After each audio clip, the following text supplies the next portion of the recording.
The central theme I'll deal with today is the idea of the Americanization of European tactics. This image, which I'll share right now, where is it? There it is. Okay. So this statement covers the conventional wisdom on this topic. The assumption that regular armies cannot cope with guerrillas unless they adopt some of the enemy's tactics. Okay? So there's a very popular image in American schools and American scholarship of British soldiers in America fighting in an outdated fashion that was ill-suited for American conditions. Whereas the Americans, whether white or Indian, relied on native and American military conventions, Indian military conventions, as well as on common sense and street smarts, preferring a more rational, practical, and effective form of warfare. And more effective because it was more offensive, of mobile soldiers advancing independently, relying on concealed and accurate fire. Okay. And as you can see in this image, you see the Americans. This is of the battles of Lexington and Concord. You can see the Americans in loose formation, or even behind cover in the second image, while the British are a nice and tightly packed bunch so as to make an easier target for the Americans. Now, ever since the Revolutionary era, the historiographical debate over the virtues of what's called American tactics, or the American way of war, has been colored by the political and cultural contest between the American rebels and their British rulers. And the figure of Major General Edward Braddock, who was Britain's commander-in-chief in North America at the start of the French and Indian War, or the 7 Years' War. Braddock's image has loomed large over this old transatlantic debate about American tactics. And an instructive American myth arose from Braddock's ill-fated expedition to Fort Duquesne, or modern-day Pittsburgh, at the start of that war. Legend has it that when Braddock's army was attacked by Indians on the shores of the Monongahela, George Washington, who served as a junior officer on this expedition, pleaded with Braddock to allow him to head the army's provincial troops, the Virginian troops, in a mobile or guerrilla assault on the enemy. But the British general refused. So you can see already that this legend presents George Washington as an amateur warrior, fighting for home, family, and neighbors, whereas Braddock personifies the stereotypical image of the professional mercenary soldier, excuse me. From a military perspective, the story presents or sets up Washington, the American champion of individual initiative and agency, independent movement, etc., squarely against Braddock as the old world champion of regimentation, of concerted action. You know, that the regiment or the column would defend itself as a whole rather than through the independent action of individual soldiers. So in American mythology, Braddock's defeat and death served not only as a personal lesson to him and to others who'd learned from his error about his rejection of this new way of war. this better, more practical way of war. But it also served as a warning to the British Empire and as a sign of things to come, because the American Revolution will break out in only 20 years later. Historians like Douglas Leach and John Ferling have argued that, unlike the British, Americans had adopted Indian guerrilla-like tactics, as well as a secularized and pragmatic view of war. These modifications generated professional contempt on the part of on the part of provincial troops and militiamen towards British regulars, who were still fighting in rigid, old world, dense formations that were so impractical outside of Europe's organized and choreographed battlefields. Now, the problem is that when you try to trace, if such a doctrinal shift took place in colonial America, away from the European way of war and towards this new American way of war, then you'd be able to see traces of it. And when you try to follow this doctrinal transformation, it's very difficult. Well, for me, it was impossible to find evidence of it. And in fact, the Americanization thesis is misleading in two respects. First, the colonists, meaning the military and political leaders, the military establishments, political and military establishments, never rejected European military conventions. They, in fact, embraced these European conventions, and for good reason. And this is the second item. These European tactics were not outdated or ineffective in the North American setting, as the French and Indian War in America clearly demonstrated. A very successful war for the British. So the success of the French and Indian guerrillas, if we choose to call them that, but these loose formations fighting against that attacked General Braddock, should not overshadow the fact that Britain conquered Canada and the West by employing those supposedly outdated and impractical tactics in Europe.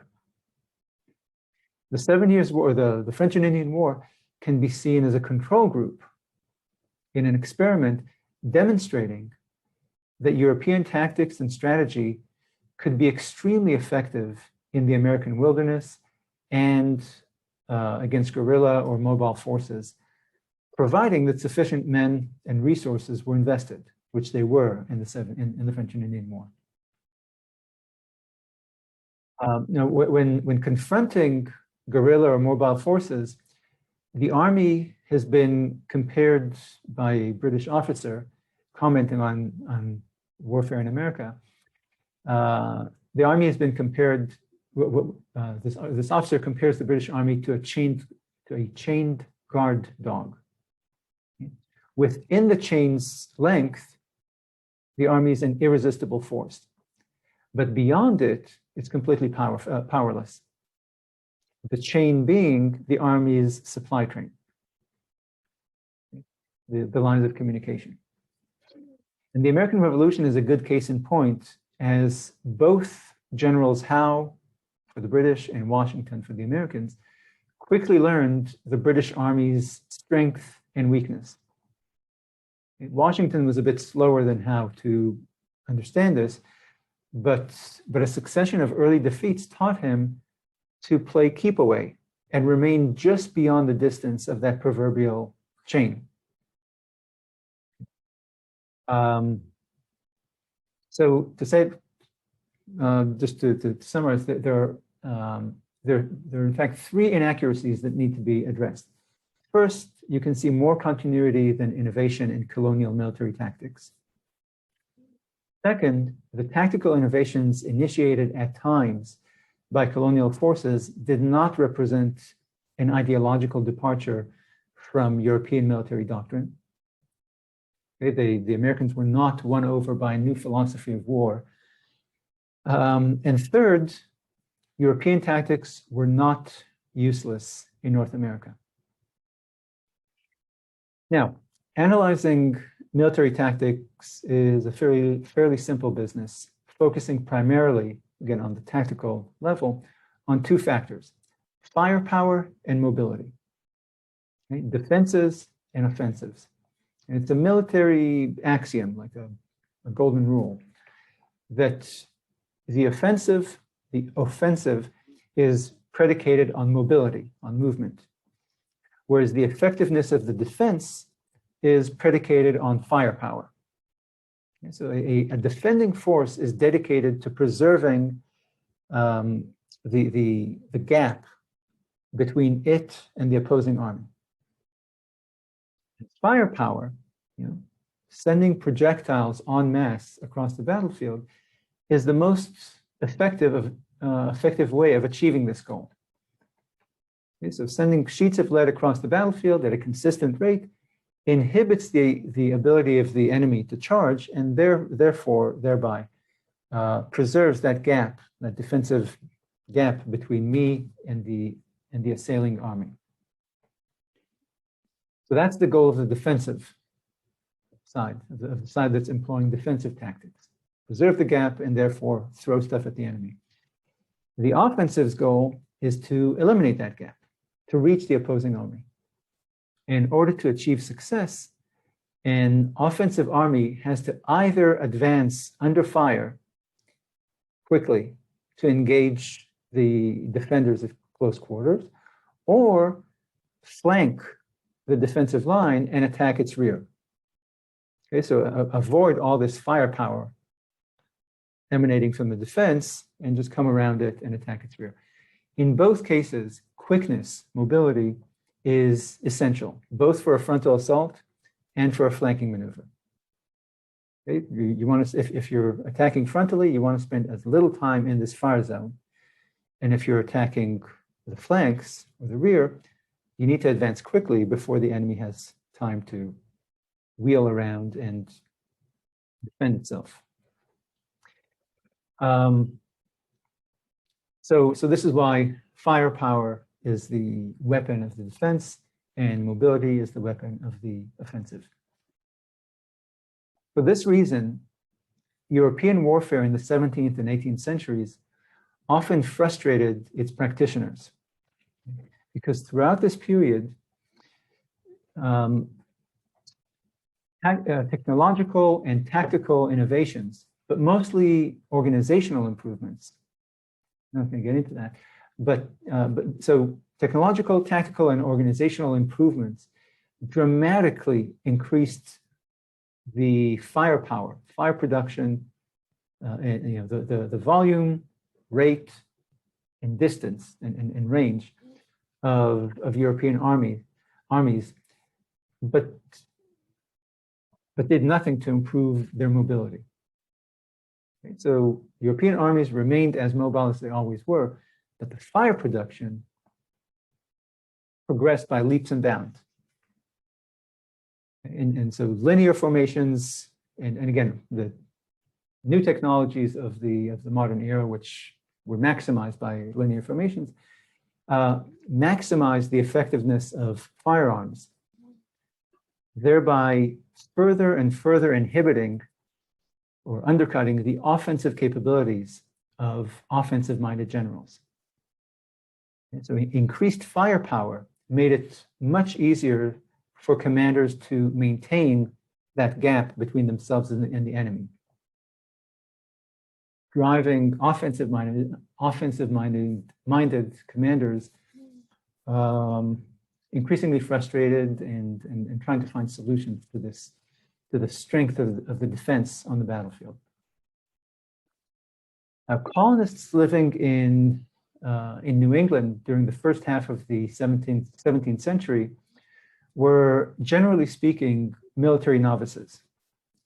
Most of them were totally inexperienced in military affairs and combat and firearms. Nevertheless, they had expected military confrontations with the natives, because images of Indian violence, Indian massacres, had been circulating in Europe for about a century before the Pilgrims left for America. Okay, so images from Spanish colonies, Dutch colonies, from English colonies, from the French. And so the settlers expected, at least potentially, violent confrontations with the natives, and therefore they came equipped for such encounters, equipped with firearms and ammunition, and equipped with experienced military commanders to lead them to battle. Most of these of the military leaders employed by the settlers in the 1620s and 30s and 40s were English soldiers of fortune who had served in the armies of the Protestant princes during the Dutch Wars of Independence. And their military adventures in New England demonstrate how useful their European experience was to them. Now, this is a short presentation, so I'll only give two examples, which are the first and last encounters of this first generation of settlers in New England. So the first military confrontation between settlers and Indian took place on December 8th, 1620. An armed company led by Miles Standish set out on an exploration of the Cape Cod area. Early that morning, they heard a savage cry, as they described it, and immediately one of the sentinels came running, shouting that the Indians are coming, the Indians are coming, and was followed immediately by a barrage of arrows, after which the Indians immediately charged the camp. The men ran for their firearms as quickly as possible. However, only 4 men, including Standish himself, had their muskets nearby. Standish, the commander, fired immediately at the attackers, and one of his men followed suit. And this gave the others behind a wooden barricade time to load their weapons. Standish then ordered his men not to fire at will. Okay? He divided his force, his army, which was the few men at the barricade, and ordered each unit to fire while the other reloaded. And when the Indians failed to encircle the English camp, they withdrew. So this battle, called the Battle of First Encounter, or the Battle of the First Encounter, is very instructive. Okay?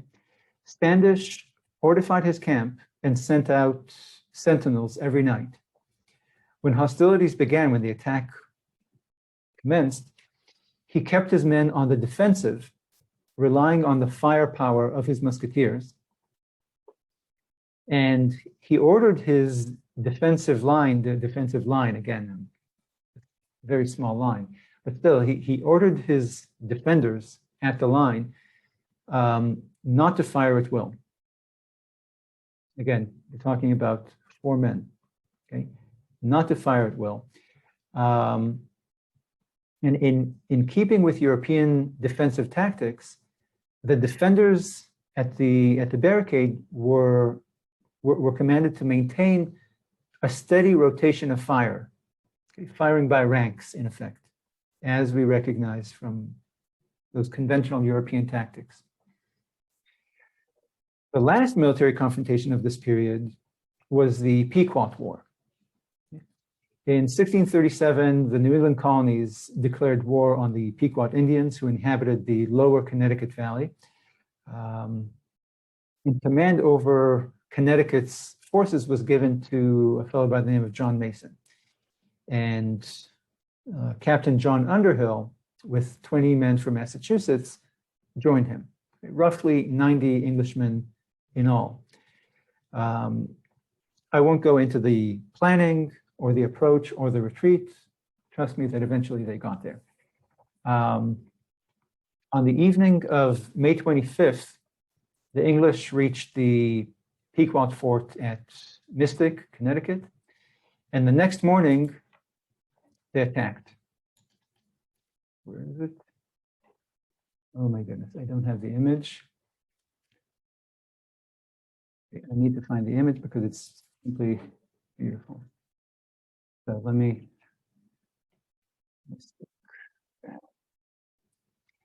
Okay. So this is a contemporary drawing of the Battle of Mystic. You can see here the two circles of soldiers, Europeans on the inside, about 90 English settlers, and about 100 or so Indian allies that they had on this expedition. And you can see them arrayed in a defensive stance.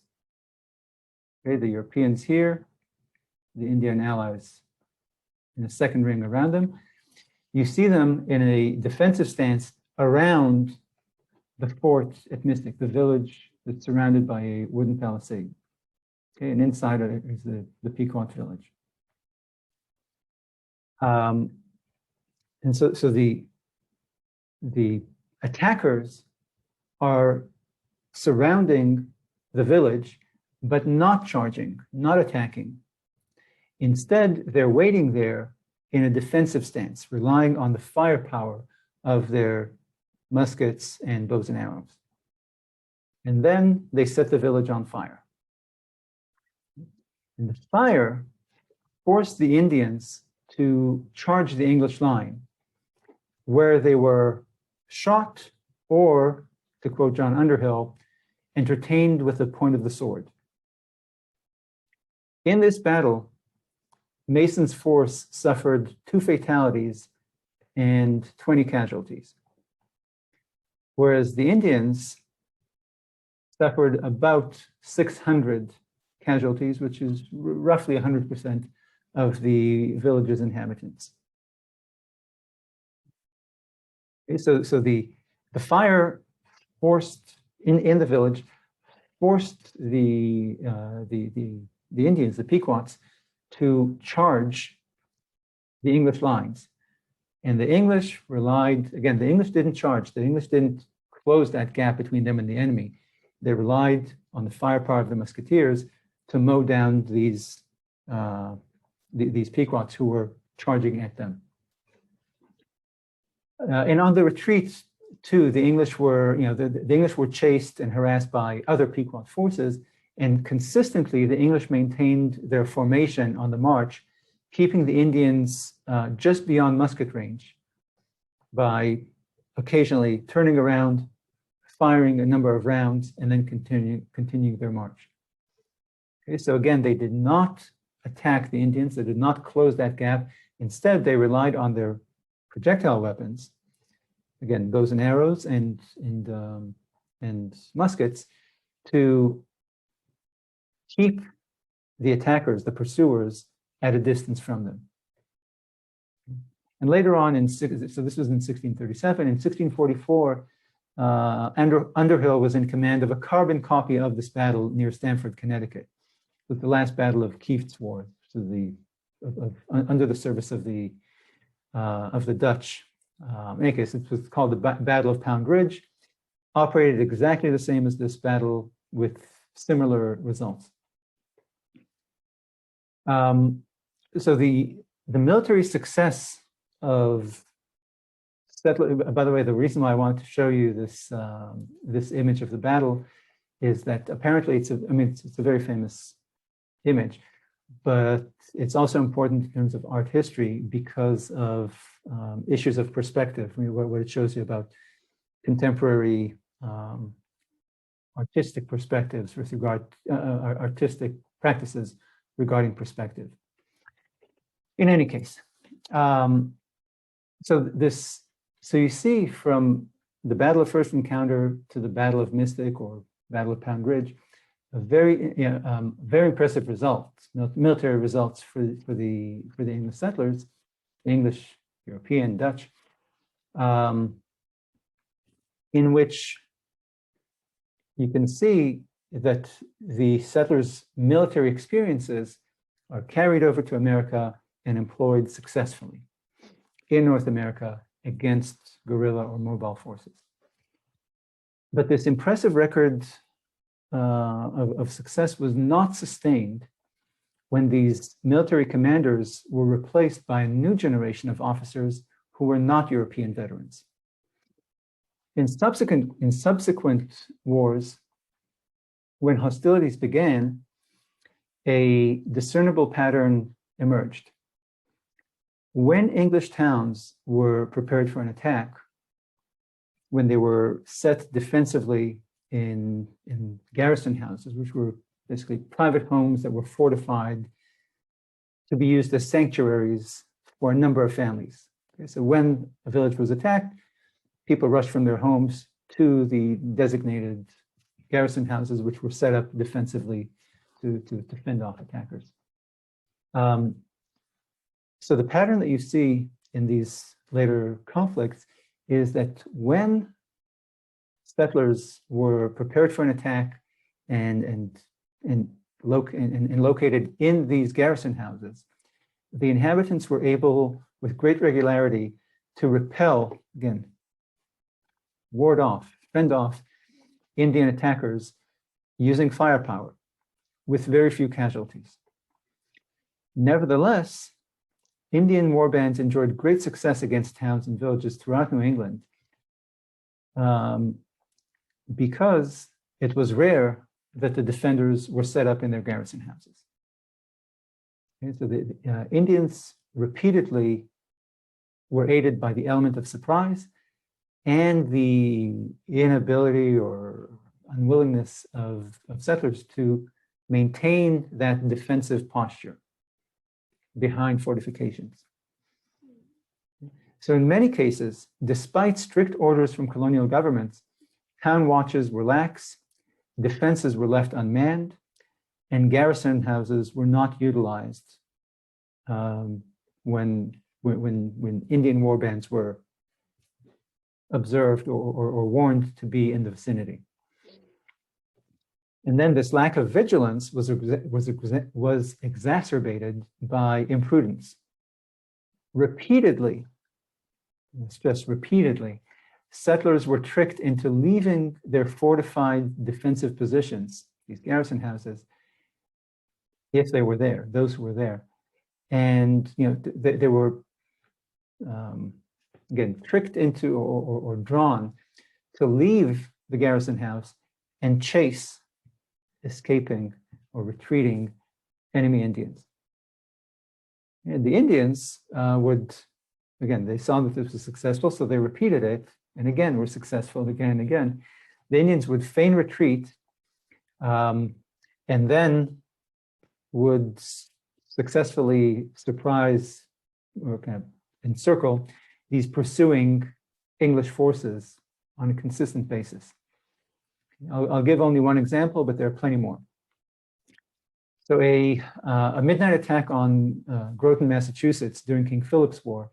This is in 1676. The war was 75-76, but this attack was on in 76. So midnight attack on Groton drove the English settlers to the safety of their garrison houses. Then on March 13th, 76, the defenders of one of the garrison houses detected two Indians not far away. And so the men left the house to pursue and capture these Indians. And the pair, these pair of enemy Indians, did not budge until the English drew very near, at which point a group of Indians rose from behind cover and fired at the English settlers.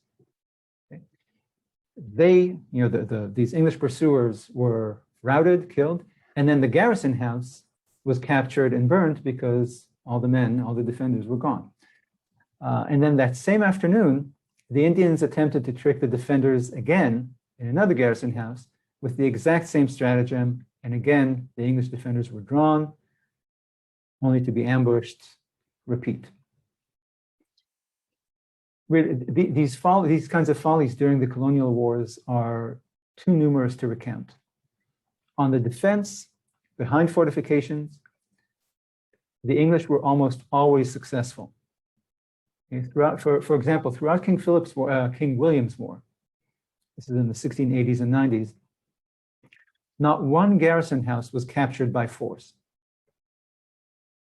On offensive raids, 9 times out of 10, the English could not find any Indians to attack.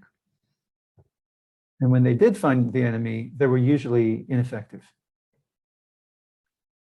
Most of the fighting was performed by civilians forced to defend their towns or conscripted for military service or volunteering for military service. Now, the militia training days were the only form of military instruction these people had ever received.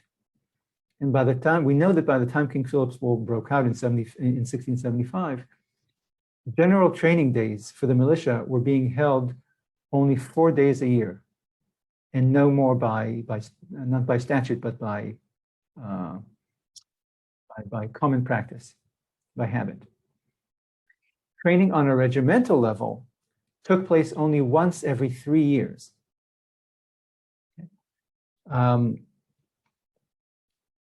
And on top of that, on top of the infrequency of training days, the amateurism and market-like atmosphere of colonial training days are well documented. Okay, all accounts of colonial training days indicate that the main attractions of these assemblages were drinking, eating, smoking, public games, dancing. It was like a fair day. Okay. You know, it sounds surprising, but the records show this consistently, that the constant threat of Indian violence did not change the settlers' attitude towards military training. It did not turn New England into a militarized society. Okay. Truancy was a constant problem facing colonial militia officers. And the law books reflect the continuous attempts of colonial assemblies throughout the colonial period to force attendance at training days by imposing fines as well as harsher penalties. So the result is that the settlers' military skills were not honed by practice and drilling. And to make things worse, the units that the men trained in were not fighting units. And the militia company was an administrative unit rather than a tactical one.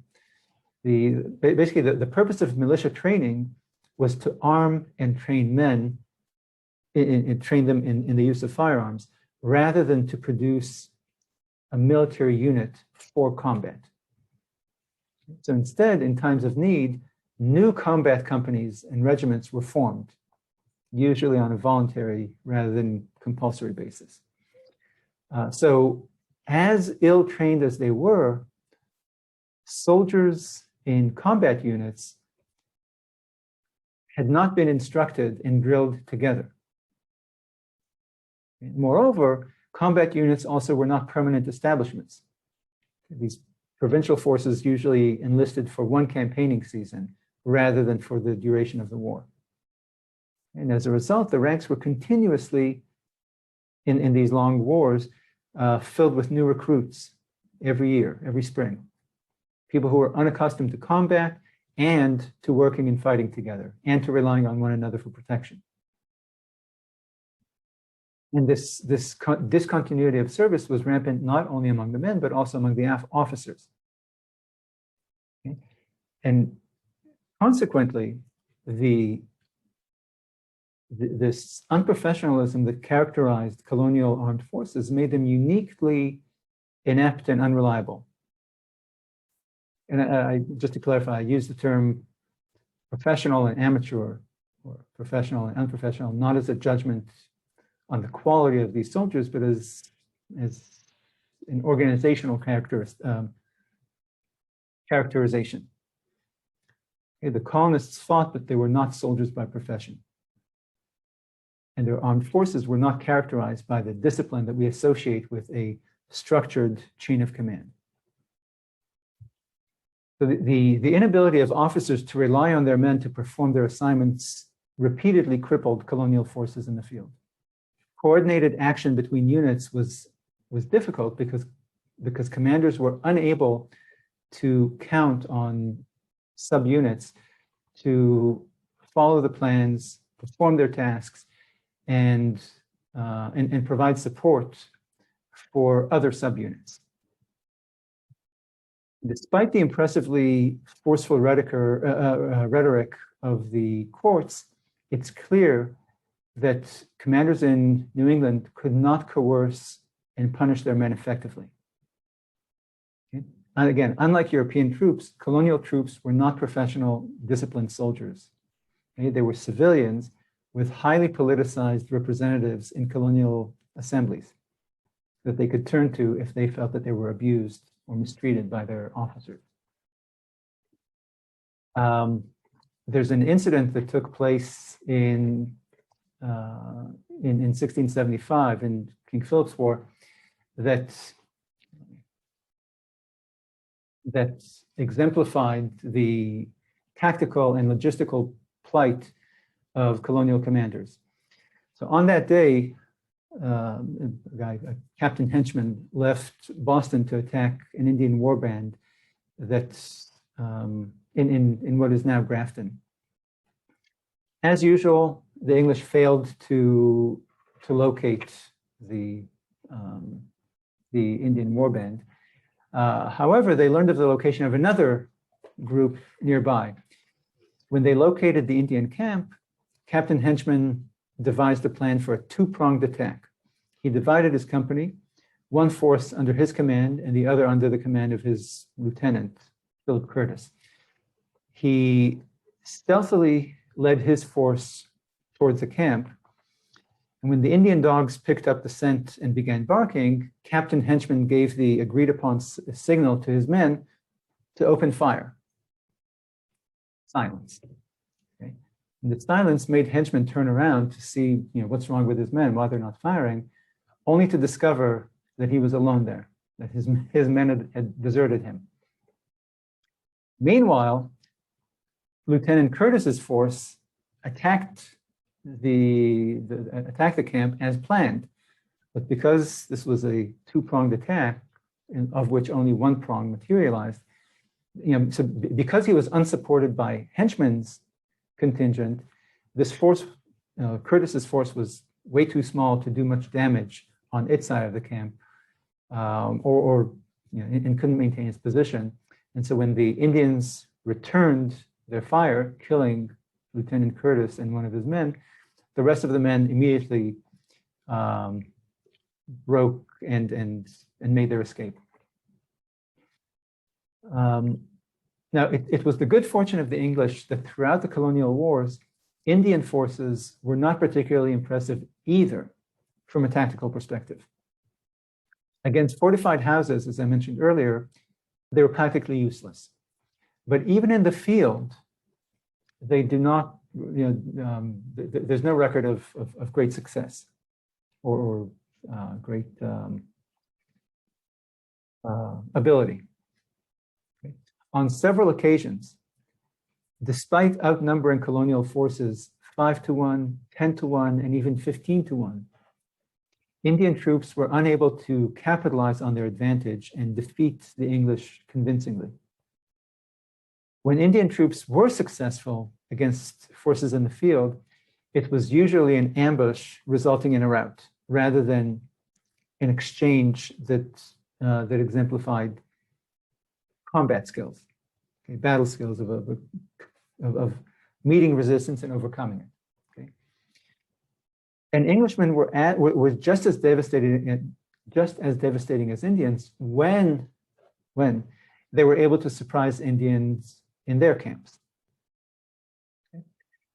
But again, it's misleading to draw conclusions about tactics and battle skills from such routes, from battles in which the attacked group, Indian or English, offered no resistance, and the battle started and ended as a rout.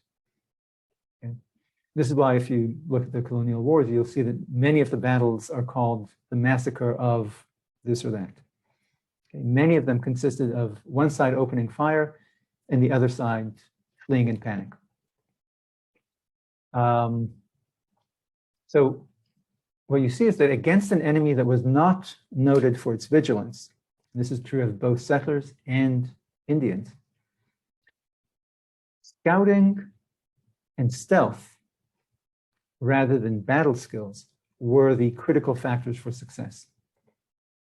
Okay, the ability to locate the enemy and to get close to the enemy so you can surprise them. That was the key to success, rather than the kind of battle skills or combat skills we associate with a confrontation on the battlefield, in which you meet resistance and overcome it.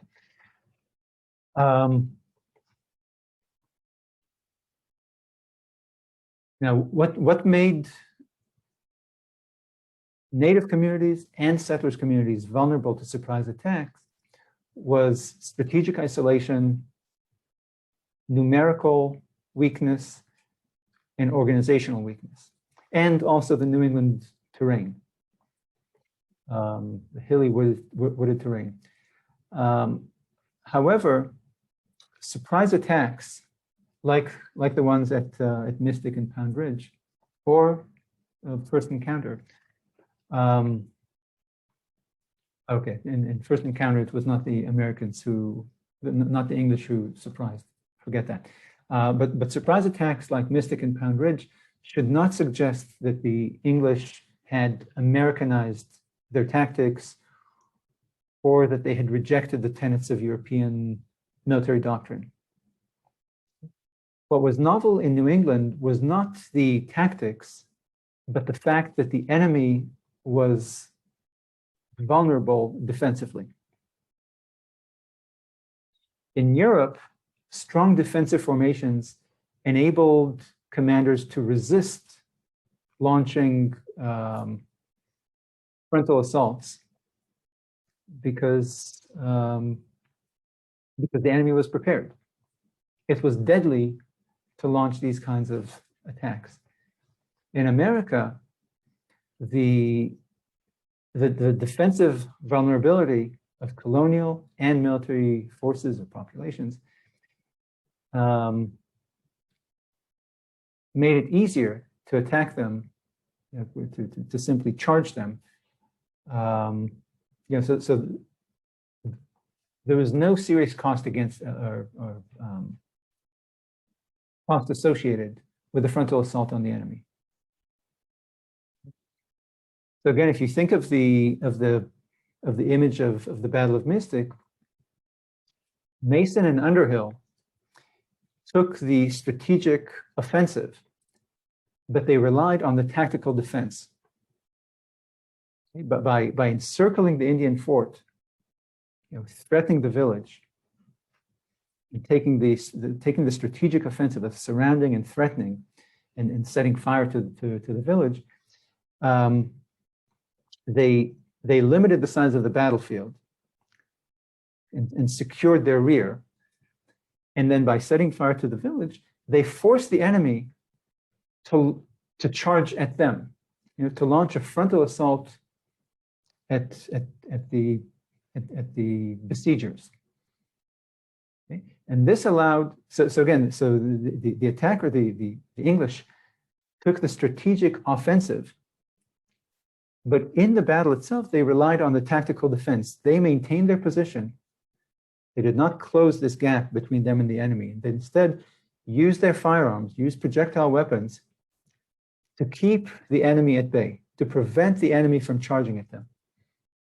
And this enabled a small number of men, relying on the tactical defense, to maintain their defensive position. Okay, so these battles of Mystic and Pound Ridge demonstrate or the Battle of the Plains of Abraham, for that matter. This is the signature battle of the French and Indian War, the capture of Quebec in 1759. This one launched not by the Americans, but by the British Army. These battles indicate that that even when surprise was achieved, trained English commanders with European military experience, usually did not charge. They instead stuck to the European method of the tactical defense. When in the amateur era, so the era between Mason, Underhill, Standish, in that first generation, and the last generation in colonial America, when the British Army took over military operations in the French and Indian War, in that era in between, when American officers without European military experience took over, then you see, in that era, you see more and more instances in which Americans or English settlers are tricked into charging. You see them not resisting the impulse, the temptation to take advantage of a strong strategic position. And you see them charging at the enemy and suffering the consequences because of it. So whereas European military doctrine was defensive, relying on strength in numbers and firepower, Indian military doctrine was offensive. Okay? It targeted enemy troops rather than targeting a strategically strong position from which you can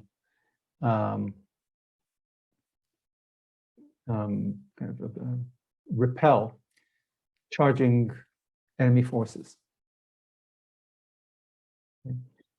So the objective in Indian raids was enemy troops rather than controlling a strong defensive position on the battlefield. And the result is that pitched battles were therefore rare in colonial New England. If surprise was impossible, Indian forces usually tried to lure the enemy into a trap by feigning a retreat.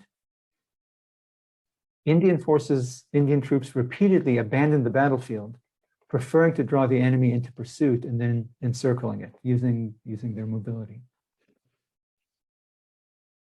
It is clear, however, that even though Indian warfare differed from European warfare, it did not present unprecedented challenges to experienced European soldiers. Their supposedly outdated military manuals, European military manuals, repeatedly cautioned against breaking after fleeing enemy troops. The fact that Indian forces in New England repeatedly tricked the English into assuming an offensive posture testifies not to the unique challenges of warfare in America, but to the poor discipline of colonial commanders and their men, not to mention their disregard for their European manuals. You can see that American military manuals published between King Philip's War and the French and Indian War illustrate that the colony's military leadership understood this. And that these manuals were basically reprints, edited reprints of European manuals. They did not teach American colonial commanders to fight in a new method, but rather they instructed them according to the European way of war, European military conventions. And an appreciation for European military conventions was not limited to a small ring of military insiders. For example, a minister by the name of William Hubbard criticized this during King Philip's War still. King Philip's War or King William's War, I forget. So Hubbard criticized English commanders, colonial commanders, who did adopt an offensive role on the battlefield. Okay? He maintained that by fighting in loose formations, and taking aim at single persons, as is the manner of the Indians when they fight with one another. He complained that by doing so, English troops were reducing the military potency of their units. Look, the assumption that accurate fire is more effective than massed fire is questionable, is debatable, even today when soldiers are armed with modern rifles. Okay. In the early modern era, when troops were armed with smoothbore muskets, accurate fire was practically impossible in battle conditions. It took a skilled marksman to hit a human target at 50 or 60 yards in competition, okay, in optimal conditions.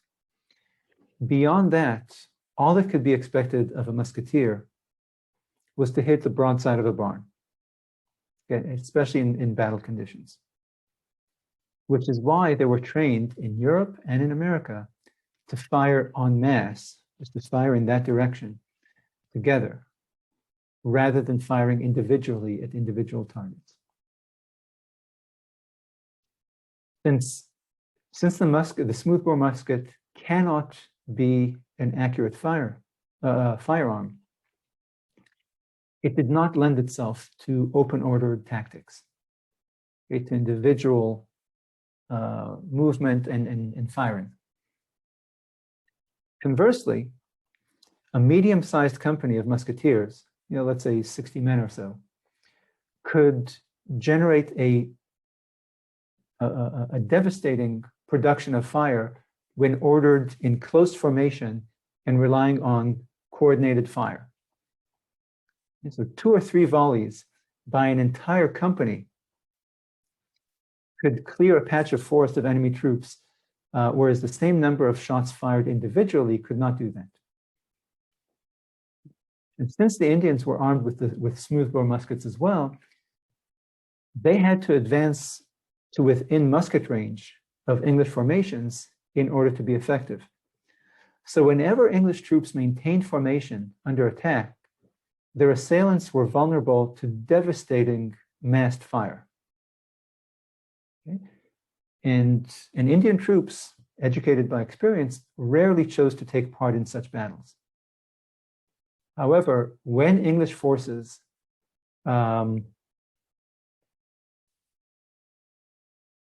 did not do this, when they kind of mimicked Indian tactics, or when they followed their impulse to chase, not only did they not capitalize on the defensive characteristics of their weapon, because again, a projectile weapon offers you range. Okay? When you choose to chase, you're not taking advantage of the range, of killing at a distance, that a projectile weapon offers you. But on top of that, they also failed to utilize the increased effectiveness of coordinated fire. Okay? They failed to rely on teamwork, again, on firing in concert, firing by ranks, etc., and instead fought as a collection of individuals. Since the English were usually outnumbered in the field, this practice made it nearly impossible for them to survive a lengthy engagement before they withdrew. Okay? So the English hoped to corner Indian forces and engage them in field battles. Okay, in a pitched battle where the English settlers could follow their manuals and fire in this massed coordinated fire. But of course, Indians understood this as well, and avoided meeting the English in this kind of open combat. Now, although the Indians succeeded in avoiding English forces, And although they achieved tactical victories against English forces and against English towns and villages, they were losing all of these colonial wars, colonial and imperial wars. Because as frustrated as the English became over their inability to locate and decimate Indian war bands, and as frustrated as they were by the ability of Indian attackers to surprise English forces in the field and English villages, the settlers' long-term strategy did win these wars for them. The English attempted to force the Indians to take the field,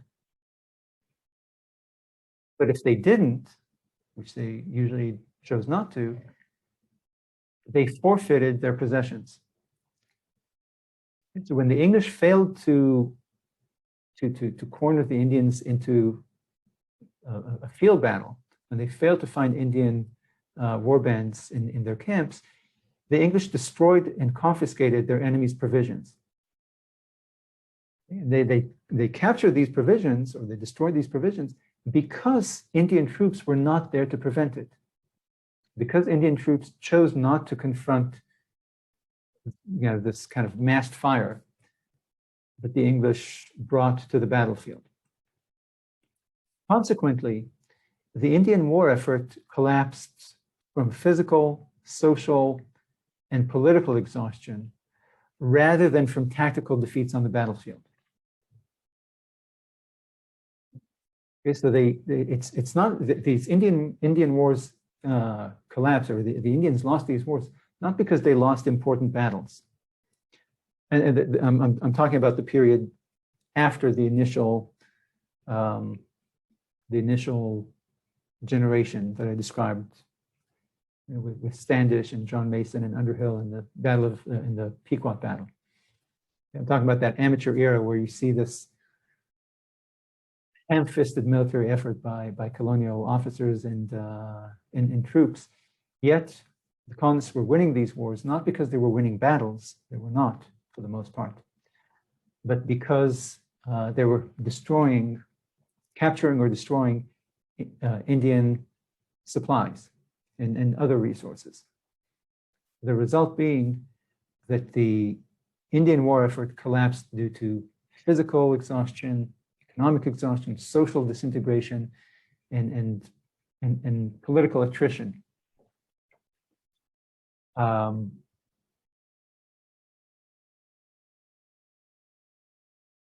So again, successful English raids were few and far between. Okay. Towards the end of these wars, the English were more successful at finding the enemies and producing a body count, killing larger number of Indian troops.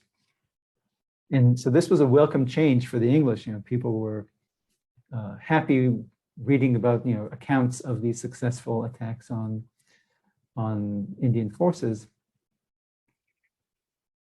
but they were mostly not hollow victories, but they took place after the tide of the war had already swung against the Indians. So, for example, during King Philip's War, again, the English public enjoyed reading and hearing about the exploits of Benjamin Church, who took the war to the enemy and assumed the role of the hunter, operating successfully against Indian forces in the woods in these ranger attacks. And this celebration and fascination with Church's tactical victories has led many to overstate Church's contribution to English victory in King Philip's War. And Church's memoirs is responsible for that as well. He presents his operations as a turning point in the war to demonstrate the value of his ranger-like tactics, of Indian-like tactics, excuse me. But when you look at Church's career, you can see that he never distinguished himself as a competent wilderness warrior until the summer of 1676. After a year of campaigning, and after the harsh winter had devastated Indian tribes, bringing them to starvation or to the brink of starvation. So Church's victories in the field were the death blow rather than the turning point of the war. Okay. And his victories were a symptom of the success the English had had by that point during the war, because they were more and more tribes were signing peace agreements, were leaving the war effort and providing intelligence on other Indian tribes. Okay, so his victories, his ability to locate the enemy, was a product of the long incremental success the English were having on the logistical front. And we can see that this is not just a modern historian saying this. We can see that Church's superiors were not impressed, because we can see that the training of provincial soldiers and the education of provincial commanders, the training manuals for soldiers and commanders after King Philip's War indicate that the lessons that Benjamin Church taught went unheeded by those in positions of military command. Okay. They didn't think that his success was owed to his unique tactics, but rather to the economic desperation and the attrition suffered by Indians over the course of a long war and a harsh winter. So look, I've gone long enough, so I'll wrap up the discussion of American forces quickly. There was one significant American innovation to European military conventions, and that is the use of small shot, what's called small shot, meaning firing a number of small bullets rather than one large projectile, in order to increase the firepower of each musketeer or each gunner. And it also compensated for each individual's lack of accuracy. So here too, the emphasis was on increasing firepower and strengthening the defense, inhibiting the enemy's mobility rather than mimicking the enemy's tactics. Let me share the screen once again.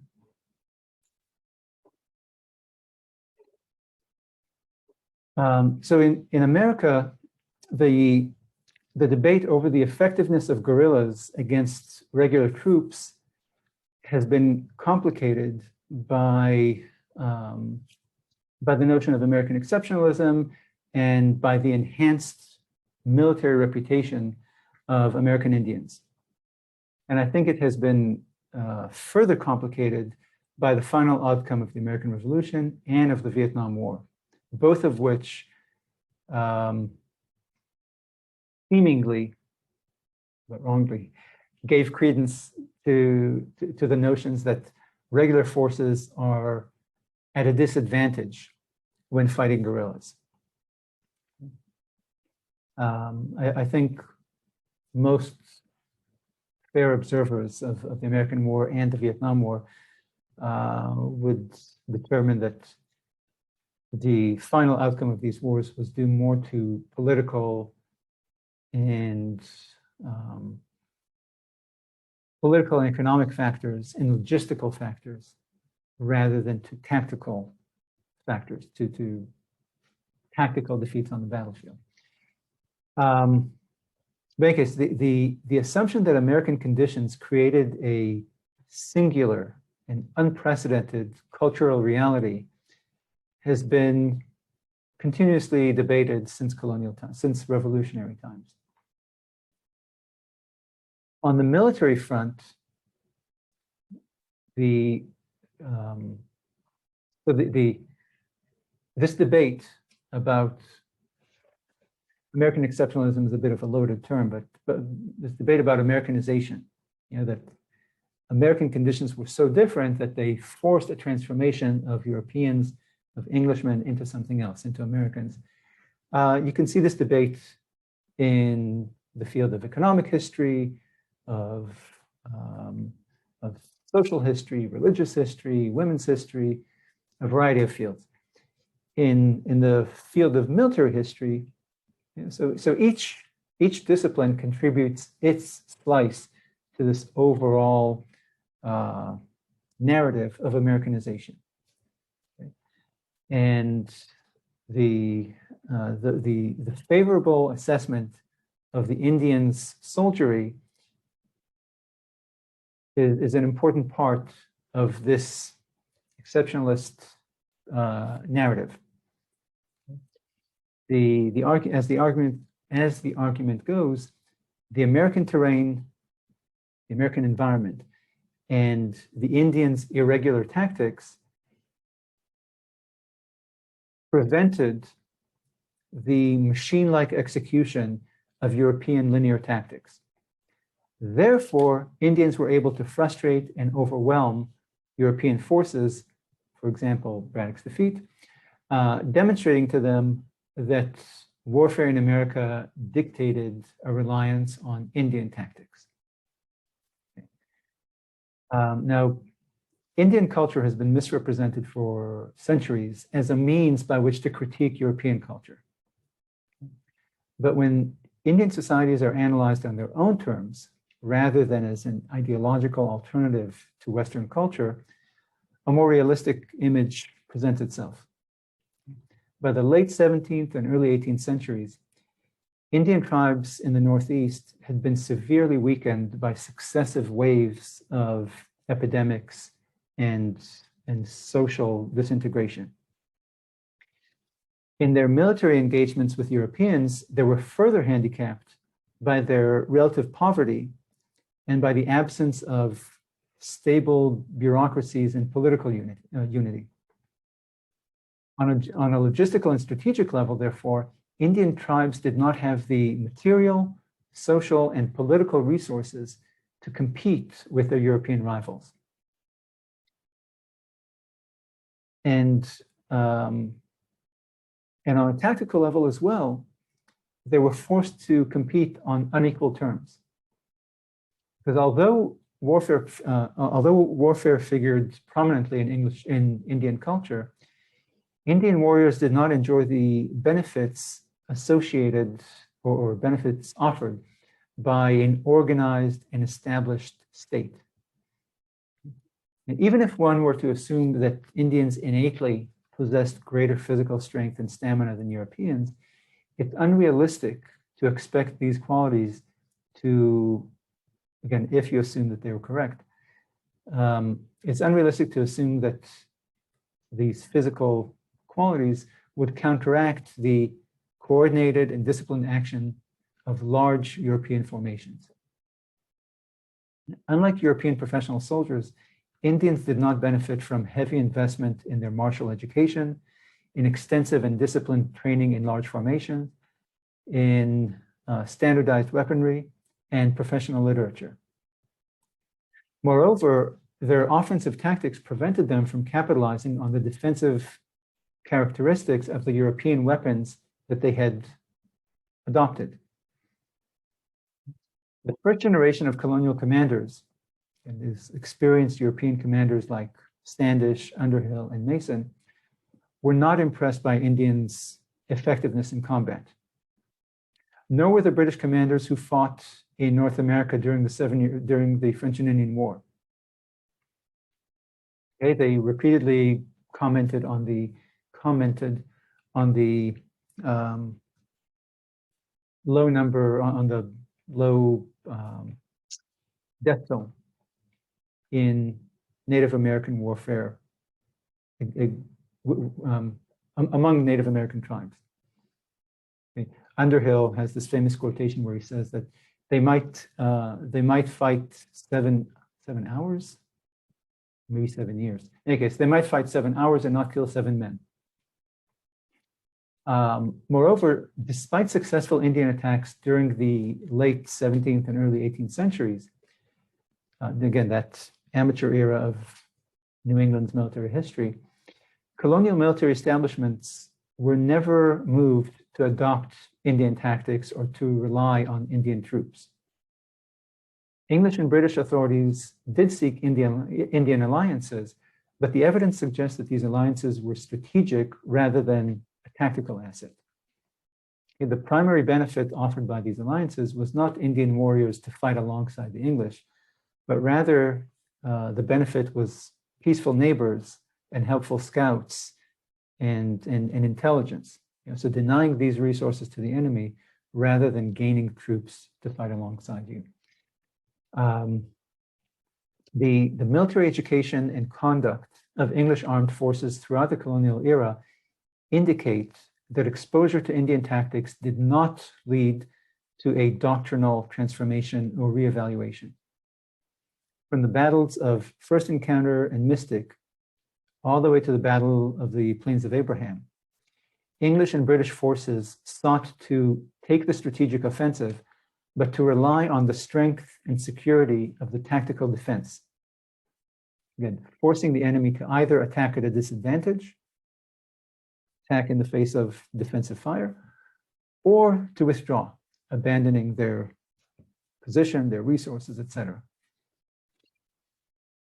It is apparent, however, that the amateur era, in that period between the Pequot War and the French and Indian War, saw a declining ability of colonial commanders to execute this conservative European, or this conventional European battle plan.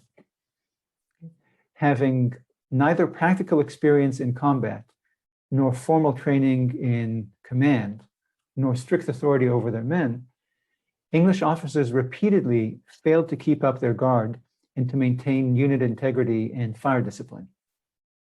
Thus, unlike professional commanders of that first generation and British commanders in the last generation, in the French and Indian War, these colonial officers were often surprised or tricked into assuming an offensive role, like giving chase. And in fact, it was this tactical ineffectiveness, or these tactical blunders of colonial forces that led colonial governments to seek a closer military cooperation with imperial administrators and professional British troops. Okay, in King William's War, Queen Anne's War, King George's War, and the French and Indian War, the level of British participation and command increased because of colonial requests for reliable fighting forces, British forces. So British achievements in the Northeast during the French and Indian War highlighted the shortcomings of colonial armed forces in the previous generations. Okay, the amateurism and poor discipline and defensive laxness and the lack of attention to mundane details, insufficient funding, logistical lack of preparedness, and administrative fragmentation along colonial borders. Okay. Nevertheless, when colonial troops were able to or were forced to resist the impulse to break formation, even they could effectively repel Indian assaults. You see this in a number of field battles and regularly in town defenses, in town defense.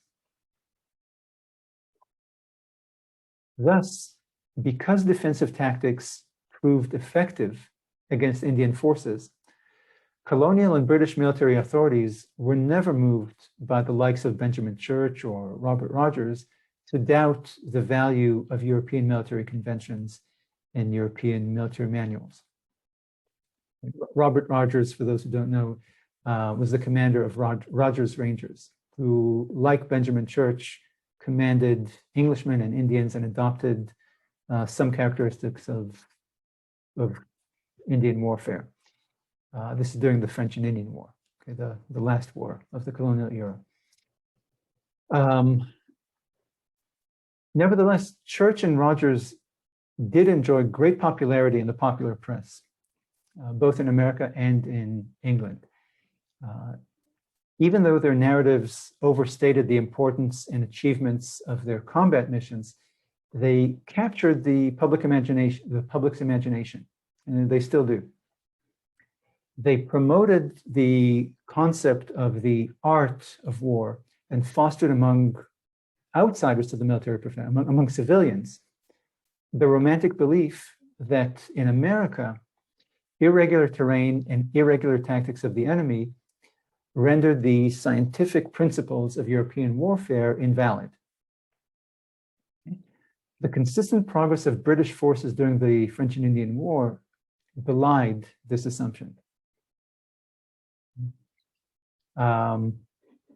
Now, with all this praise for the British Army here, you might wonder, well, if the British were so great, how come they're back in England now? So we beat them. So few historians would argue that the tactics that won the Battle of Lexington and Concord were responsible for the American victory in the war. Most historians look to the naval war, imperial economics, and logistics. It's been manpower and logistics to explain the failures of the British Army and the loss of the American colonies.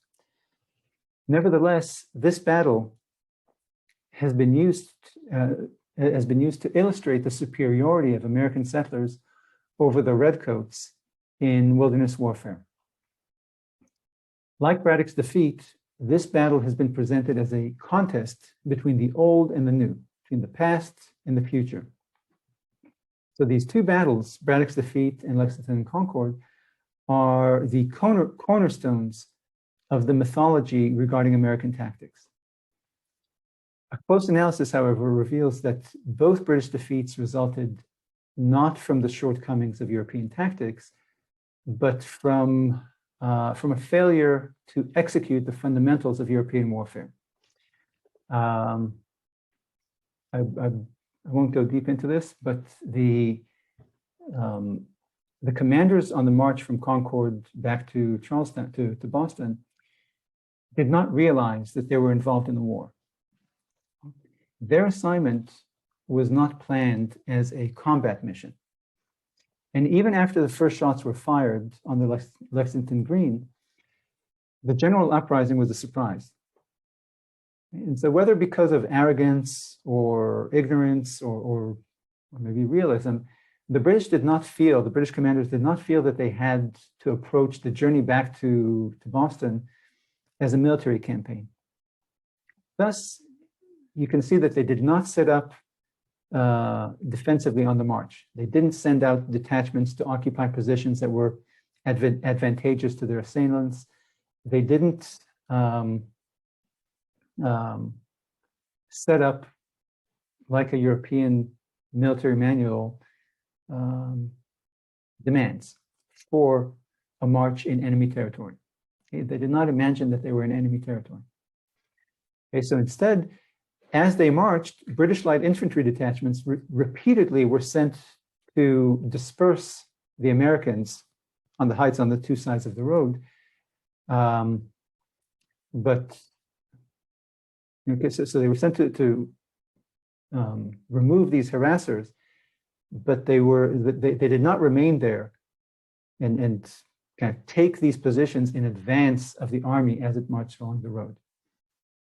Okay, so again, can't tell you what would have happened had they done so, but what you can see is that they dislodged those Americans easily and could hold those commanding heights over the road if they had followed the instructions of European manuals of what to do in a military campaign. So I think it indicates that that those commanders didn't realize that that they were fighting the first battle of the American Revolution.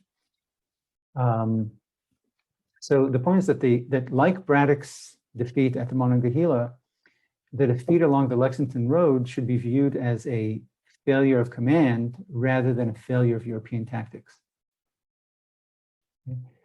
And when you look at the American Revolution, you see that like earlier colonial and imperial wars, the American War of Independence consistently demonstrated the tactical efficacy of European military conventions.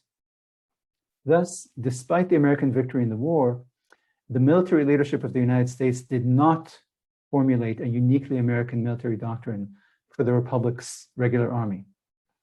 Rather, it looked to Europe for guidance in the science of warfare and the art of combat.